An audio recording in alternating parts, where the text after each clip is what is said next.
आज आपण इयत्ता 9वी गणित भाग 2 चा सराव संच 3.1 सोडवणार आहोत। पहिला प्रश्न आहे, आकृतीमध्ये त्रिकोण ABC चा कोन ACD हा बाह्य कोन आहे। कोन B बरोबर 40 अंश, A बरोबर 70 अंश, तर ACD काढा। B कोणाचं माप 40 अंश, A कोणाचं माप 70 अंश दिले आणि हा कोन आपल्याला काढायला सांगितलाय ACD। आता या त्रिकोणाचा हा बाह्य कोन आहे, म्हणजे दुरस्थ अंतरकोनाच्या प्रमेयावरून आपल्याला या कोणाचं माप काढता येईल। या कोणाचं माप म्हणजे त्रिकोणाच्या बाह्य कोनाचं माप हे दुरस्थ अंतरकोनांच्या मापांच्या बेरजे इतकं असतं। हे आहे आपलं दुरस्थ अंतरकोनांचं प्रमेय। मग आपल्याला या कोणाचं माप कसं मिळेल, तर या दोन कोनांच्या मापांची बेरीज करून। म्हणून आपण खाली लिहिलंय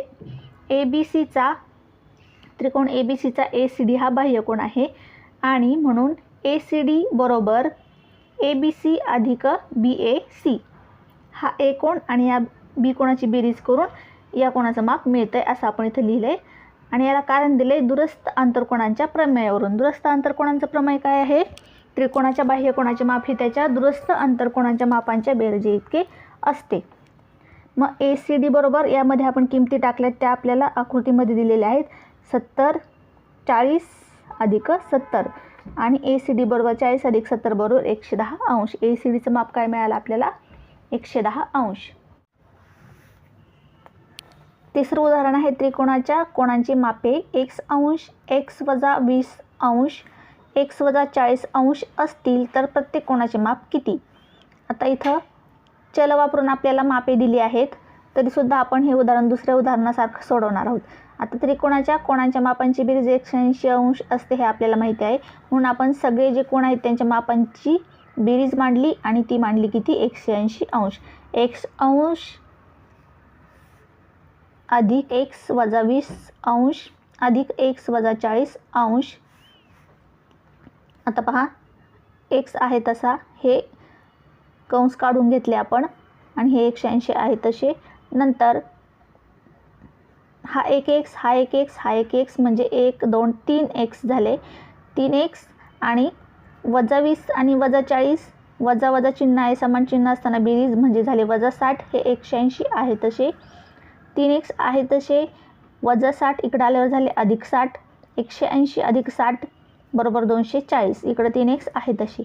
आता हा x इकडे ठेवला, 3 इकडे घेतले, 240 भागिले 3, 3 ने भाग दिला, 3 1 3, 3 8 24 आणि 3 0 0। x ची किंमत मिळाली आपल्याला 80, म्हणजे x अंश म्हणजे किती, 80 अंश। आता तीन कोनांची मापे आपल्याला काढता येतील। पहिल्या कोणाचं माप x ते आलं 80, दुसऱ्या कोणाचं x वजा 20 म्हणजेच 80 वजा 20 ते आलं 60, तिसऱ्याचं x वजा 40 म्हणजे 80 वजा 40 ते आलं 40, म्हणजे त्या तिन्ही कोणांची मापे किती आली, एकाचं 80 दुसऱ्याचं 60 आणि तिसऱ्याचं 40, म्हणजे 80 60 व 40 ही त्या कोणांची मापे आहेत, तीन कोणांची।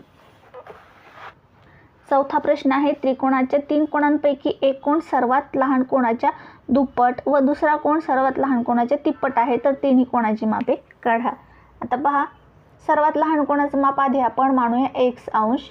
मग आपल्याला माहिती दिली आहे की लहान कोनाच्या तिप्पट असणाऱ्या कोणाचं माप, मग एक कोन सर्वात लहान कोनाच्या दुप्पट आहे, मग दुप्पट असणाऱ्या कोणाचं माप किती येईल, लहान कोणाचं x आहे म्हणजे दुप्पट असणाऱ्या 2x येईल आणि एक कोन सर्वात लहान कोणाच्या तिप्पट आहे, मग तिप्पट असणाऱ्या कोणाचं माप किती येईल, 3x। लहान कोणाचं x असलं तर तिप्पट असताना त्याचं माप येईल 3x अंश आणि सगळ्या कोणाच्या मापांची बेरीज 180 अंश असते, म्हणून आपण सगळ्यांची बेरीज मांडली आणि 180 अंश मांडलं। मग हा 1x हा 2 आणि 1 3 आणि 3 आणि 3 किती झाले, 6x आणि हे 180 आहे तसे। आता हा x इकडे ठेवला, हे 6 इकडे घेतले, 180 भागिले 6 इथं गुणाकारात आहे, तिकडे आलं झाले भागाकारात। मग 180 6 1 6 6 3 18 6 0 0 म्हणजे x बरोबर किती आलं, 30। आणि मग आपण x अंश हे सगळ्यात लहान कोणाचं माप मिळालं 30 अंश, दुसऱ्याचं आहे 2x म्हणून 2 गुणिले 30 बरोबर 60 अंश, तिसऱ्याचं आहे 3x म्हणजे 3 गुणिले 30 बरोबर 90 अंश। मग तिन्ही कोणाची मापे किती आली, 30 अंश 60 अंश आणि 90 अंश। पाचवा प्रश्न आहे, आकृतीमध्ये दिलेल्या कोणांच्या मापांवरून x y z च्या किमती काढा। पहा, आकृती दिली आहे, या त्रिकोणाचा हा बाह्य कोन दिला आहे 140 अंशाचा आणि एक्स वाय आणि झेड या कोणांची मापे आपल्याला काढायला सांगितली आहेत. इथे एक बाह्य कोन दिला आहे 100 अंशाचा. आता पहा कोण NET म्हणजे हा कोन आणि NEM म्हणजे हा कोन, हे रेषीय जोडीतील कोण आहेत. पहा ह्या एका रेषेवर हे कोण आहेत म्हणजे हे रेषीय जोडीतील कोण आहेत. मग हा कोन आणि हा कोन रेषीय जोडीतील असल्यामुळे या कोणाचं माप आपल्याला माहिती आहे. मग या कोणाचं आपल्याला काढता येईल कारण यांच्या कोणाच्या मापांची बेरीज असते 180 अंश. मग 180 मधून 100 वजा केलं का या कोणाचं माप आपल्याला मिळेल वाय कोणाचं. म्हणून आपण खाली लिहिले पहा NET अधिक वाय बरोबर 180 कारण ते रेषीय जोडीतील कोण आहेत.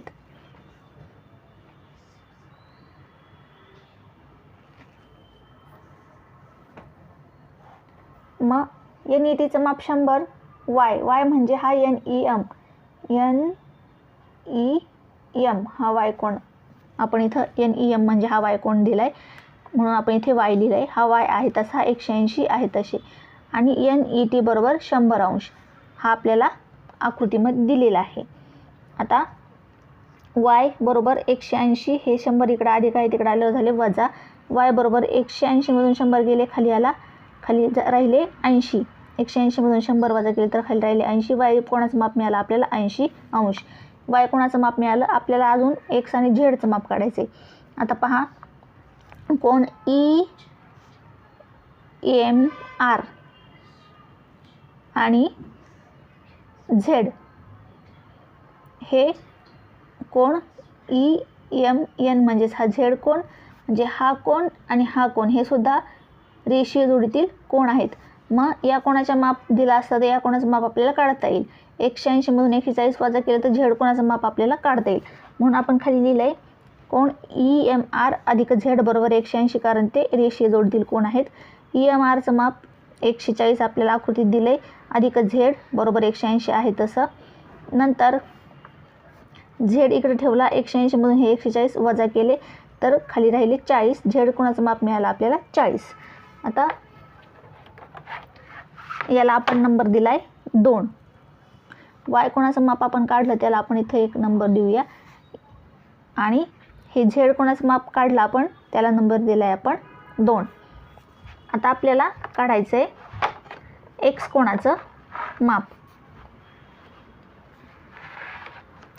आता एक्स अधिक वाय बरोबर EMR या जे कोणाचं माप आहे ते एक्स आणि वाय कोणाचं माप मिळून तयार झाले कारण ते दूरस्थ आंतरकोनाच्या मापांचं प्रमेय आहे. हा त्रिकोणाचा बाह्य कोन आहे आणि हा बाह्य कोन या दोन कोणाच्या मापांच्या बेरजे इतका असतो, दूरस्थ आंतरकोनांच्या मापांच्या बेरजे इतका असतो. म्हणून आपण मग या वायचं माप माहिती आहे आणि या कोणाचं माप माहिती आहे म्हणून या कोणाचं माप आपण एक्सचं काढू शकतो. पहा आपण खाली लिहिलं आहे एक्स अधिक वाय बरोबर EMR कारण दूरस्थ आंतरकोनांच्या मापाचे प्रमेय. आता एक्सचं आपल्याला काढायचे म्हणून आहे तसा वायचं आपण काढलं आहे ते आलं आहे 80 म्हणून आपण 80 टाकलं आहे आणि EMRचं आपल्याला आकृतीमध्ये दिलं आहे. आता एक्स आहे तसा 140 हे 80 इकडं अधिक होते त्या इकडं आल्यावर झाले वजा. 140 मधून 80 गेले खाली राहिले 60. एक्सचं माप मिळालं आपल्याला 60. आता सगळ्यांची माप आपल्याला मिळाले आहेत एक्सचं 60 वायचं 80 आणि झेडचं 40. तर आज आपण सराव संच 3.1 मधली 5 उदाहरणे सोडवली. राहिलेली 5 उदाहरणे आपण पुढच्या व्हिडिओमध्ये सोडूयात.